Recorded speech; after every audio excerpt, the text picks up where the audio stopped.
Here this morning, just a couple of hours ago, rivals Iran and Saudi Arabia agreed to restore diplomatic relations after years of tensions. It's a deal brokered by Beijing. For both Tehran and Riyadh said they will arrange for the return of their ambassadors and attempt to improve bilateral relations. I want to bring in NBC's Josh Letterman, who is in Hong Kong today. Josh, what more do we know about this? This is a significant bit of news.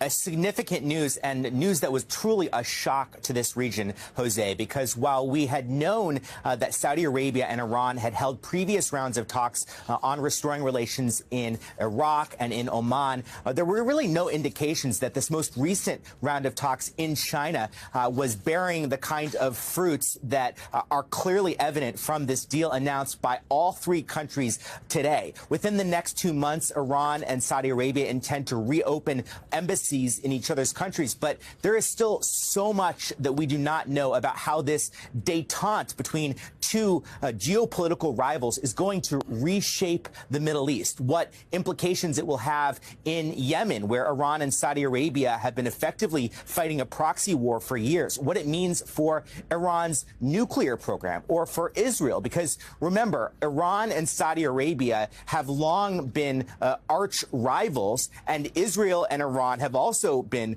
arch rivals, but Israel has been working on its own to try to normalize relations with Saudi Arabia. So the fact that Saudi Arabia is now getting closer to Iran could raise some real problems for Israel's efforts to normalize its own relationships with the Sunni Arab states in the Persian Gulf.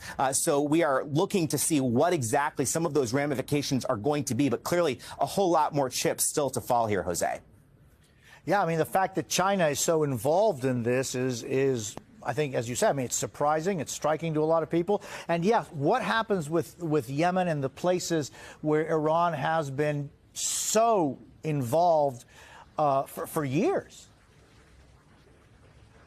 Yeah, exactly. And as far as China's concerned, this is clearly a huge diplomatic win for the Chinese. And I got to tell you, Jose, national security experts back in the U.S. that I've been speaking with in the last few hours are very concerned about this. They see this as a sign of China really able to step up its influence as a major geopolitical player, really stepping in, frankly, to avoid that a lot of people in the Middle East have been saying has been left by the United States as it has shifted its attention to Ukraine, to Asia. The Chinese able here to play this broker role between two countries, Iran and Saudi Arabia, that both are pretty close to China. They both sell oil to China. Clearly, the Chinese able to capitalize on that here to secure this major diplomatic victory.